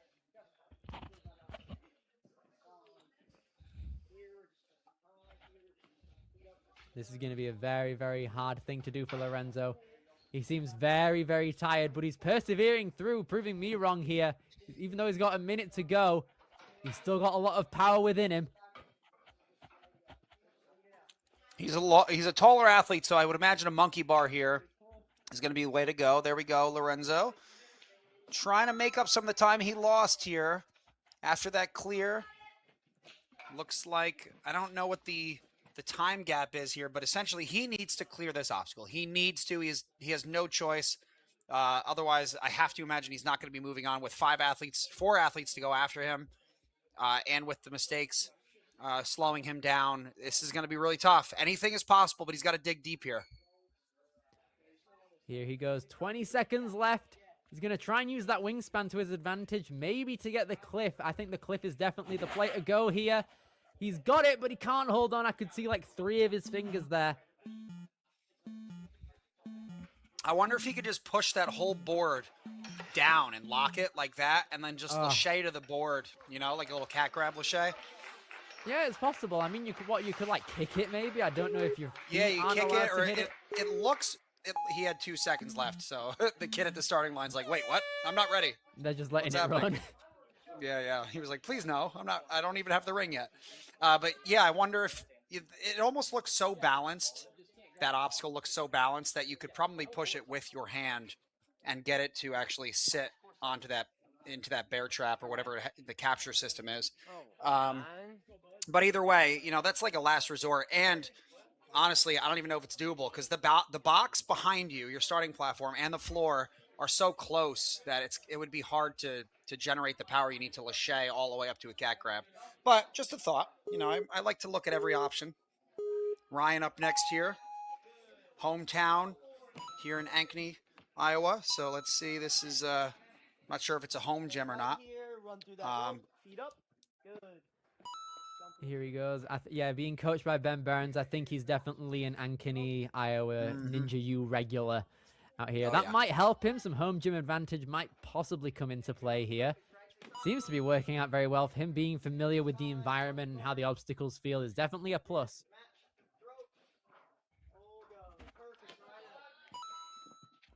Now then, here he moves. Just under 3 minutes left on his clock now. He's in 5th place currently. He's going to have to get to the 9 lives in quite a fast manner if he wants to try and cement a Premier Series final slot.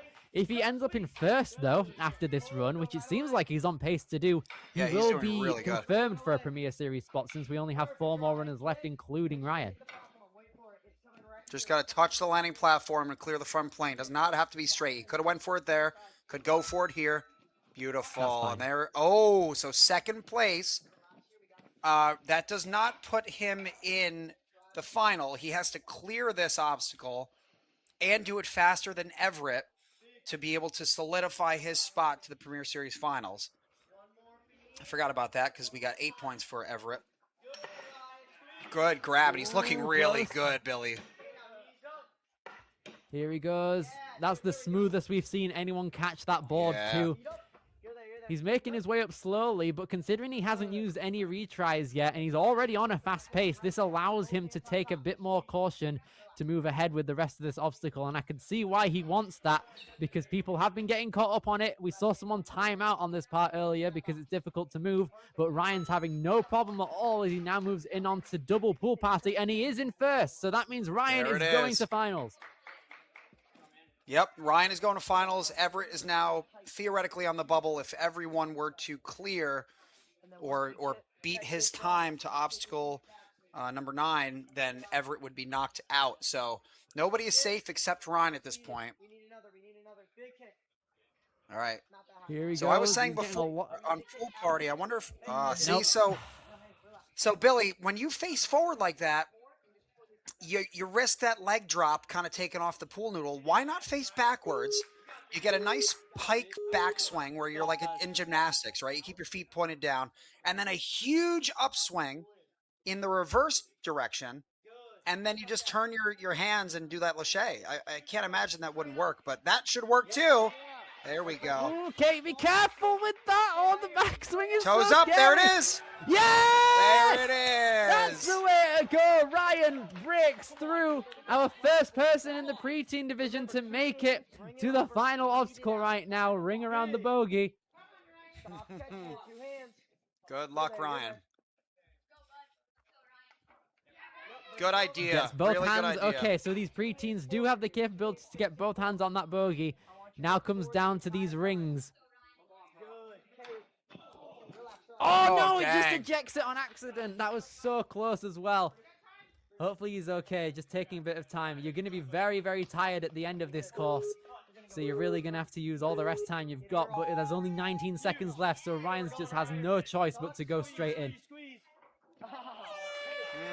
Oh, Great there's too run, much though, pump, Ryan. but my lord, that was a great run, breaking through.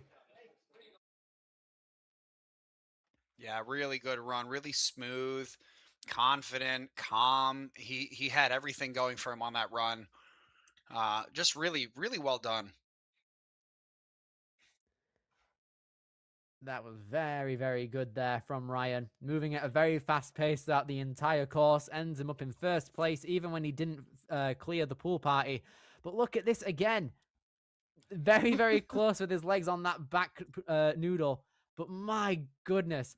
I'm trying to think how that coffin strat would work, because surely if you were trying to get a backswing... So not a coffin. Not a coffin. Wouldn't your back hit the noodle instead? So it's not a coffin, right? You would face backwards. You get a backswing, but you lift your shoulders and hips up. You're not bending your legs. And then you would have to do a little 180 before doing the lache. Let's see how RJ kind of figures out how to do some of these obstacles. Maybe he finds out something we don't know out there. Maybe he does something that's a little different, or maybe he sticks to the plan, sticks to the beta that's we've been seeing so far today. So far, so good. Really good pace. He's moving very, very great so far. Yeah, RJ, nice lengths. no stranger to any Premier Series out here. He's repping the Motus jersey from last year's finals out here, so he knows what to expect. But he's out in Iowa right now. Definitely not his home gym, but still 10 seconds flat ahead of the rest of the pack. Someone even faster than Ryan. This is great. Oh boy, there it is. You got to be careful there. I look away from my NinjaWorks console for 1 second and he's down. This isn't too good, but RJ needs to get through these rings at a good pace. He's been moving very fast at the moment, so hopefully that means that he's not as gassed as he would be if he was taking things a bit slower. Push down on the back arm. There you go. That's exactly what he's done. Still ahead, even with a retry too. He's going to take some chalk to get ready to go. This is going to be exciting. I have to imagine he looks really, really strong. He's probably going to go for the cliffhanger monkey bar here. I mean, just my guess. Although it doesn't look like, I was going to say, it doesn't look like he's setting himself up for that because he had a pretty good swing. Uh-oh, a little foot tap. Okay. Called him on it. He's going to have him no more retries left. Huh. Okay. Right. I like that Iowa-shaped obstacle right there, by the way, that he's hanging on right now. Here he goes. Holds on this time. There he goes. It's so interesting to see how everyone's going for that lache. Sorry, Billy, go ahead. I was going to say, in 2022, this kid managed to get second place in the kids division at Worlds. So he's definitely no stranger to being one of the top athletes in his game, and he's ahead of first place at the minute. So hopefully, with a bit of a strategy out here, he could be able to get in first place again.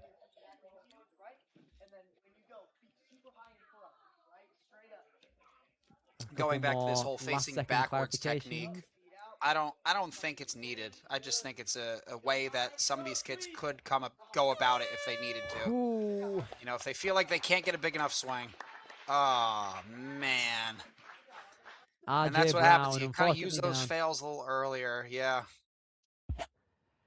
It was unfortunate because you could see it was just a pure mistake on the rings earlier. So he would have had one if it wasn't for just a small hiccup on one of the former obstacles. What could have been, he was very fast up to that point too. 2 more athletes left to go. Both of our athletes who just went have qualified for the Premier Series finals. Let's see if we can make it 4 for 4 here, with Reed Yackley being our fastest non-finisher on the placement course. Let's see if he can carry that speed onto the challenge course here. He's 5'1" in both height and wingspan. Been doing Ninja for 6 years now. He's 11 years old and lives in Cedar Falls, Iowa. He has a German short hair pointer named Shelby, and she has a lot of energy, and so does Reed by the looks of things. He was introduced to Ninja by his neighbors, the Backyard Ninja Kids. They opened the Ninja U Gym, and so he started going. He's been competing since 2021.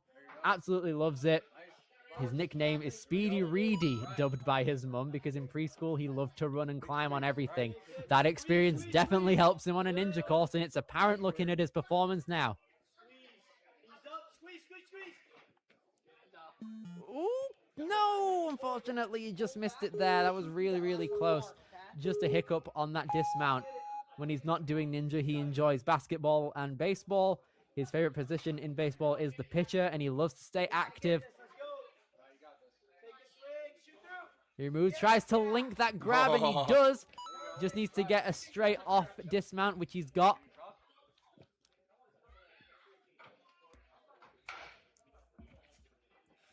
This is good so far. Moving at a solid pace, minus that retry from earlier. Gets the second skyhook in there. Have to remember to... Oh, he's going for the Lachey. Ooh, okay. Nice. He's kept it straight too, but he's going to move back. Solid, solid, solid. Yeah, why not? Nothing wrong with that. Now then, it looks like he is the fastest person to make it to 9 lives without making it past here. But in order to get to the finals, he needs to clear it.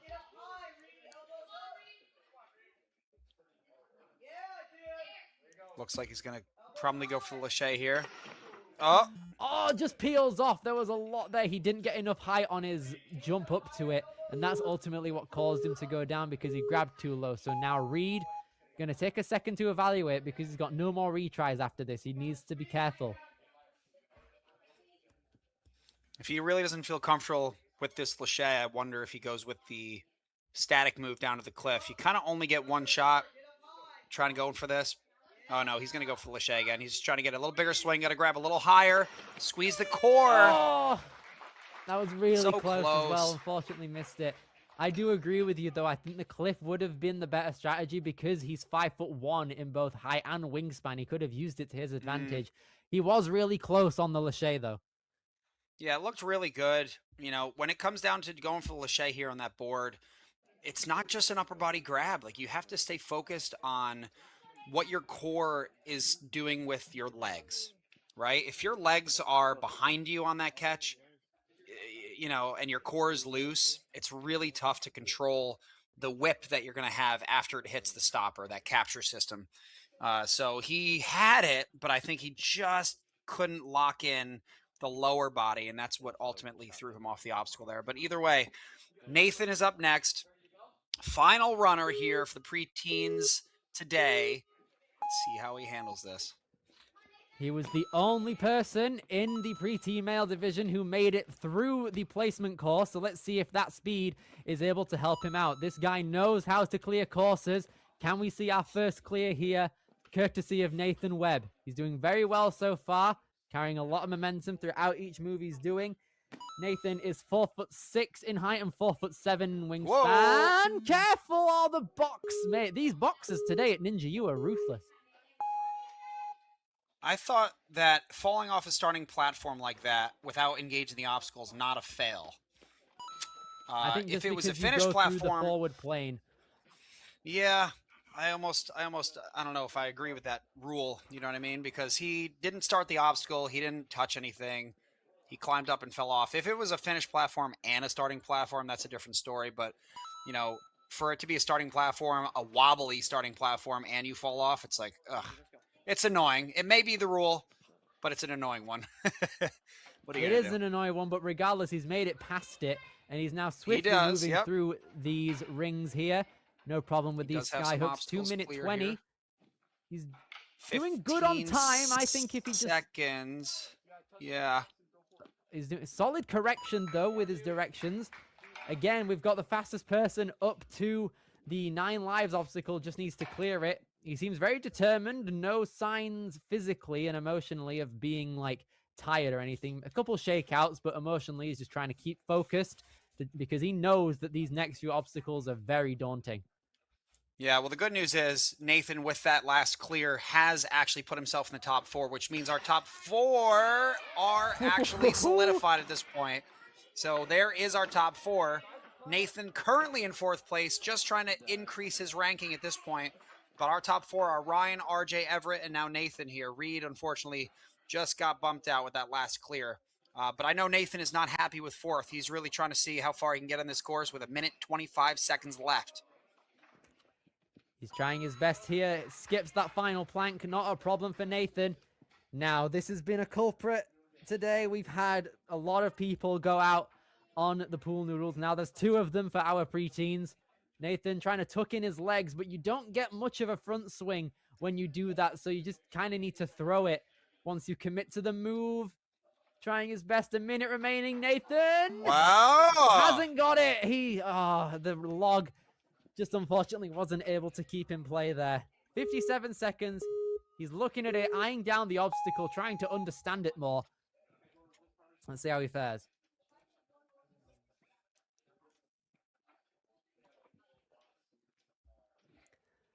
He's doing a good job of trying to get momentum. It's really hard to do so in such a small space like this.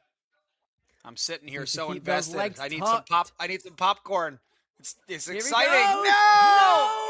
No! He just missed the grab. He averted the log, but to no avail. And that, ladies and gentlemen, is going to wrap up the preteen males with Nathan Webb getting 3rd place there. Very, very fast. Very, very brave, too. Everything that we just saw was brilliant there. Unfortunately, no clears for the preteen male division, but we got some close calls. This obstacle here, very, very close to the bottom. But my goodness me, what a time.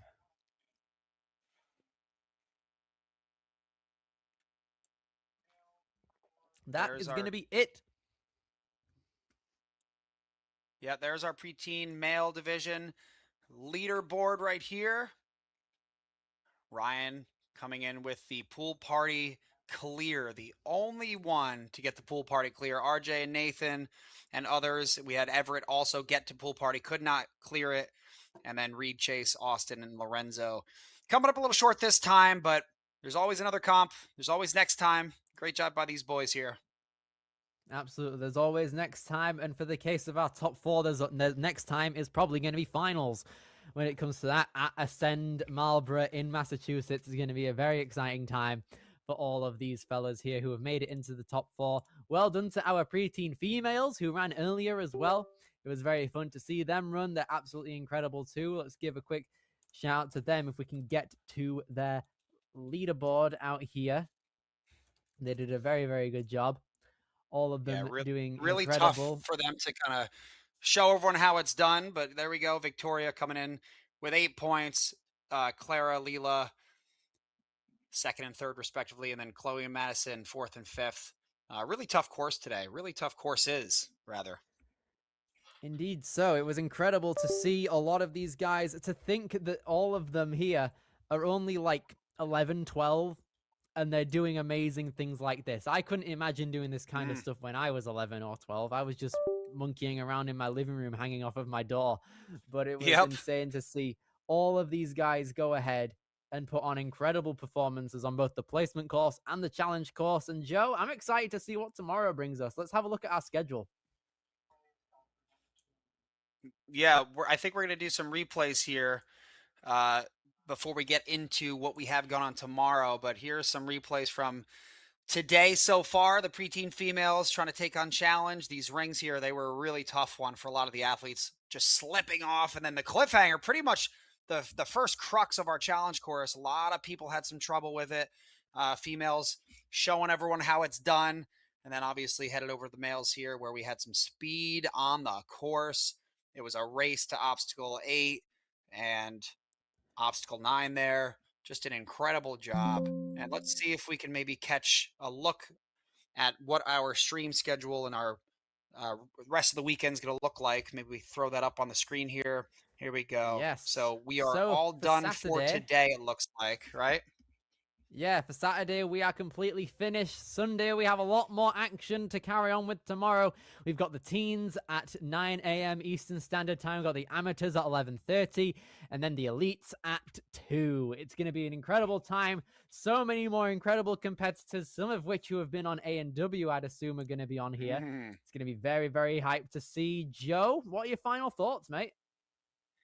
I mean, I'm just excited for the new season, and I hope I can be out there competing with these guys. I gotta see if I'm qualified. That's what I'm leaving this with here. I think this is so much fun. This format, Premier Series, you know, it kind of brings in the speed course plus the challenge course format. These are these are a lot of people's favorite types of formats.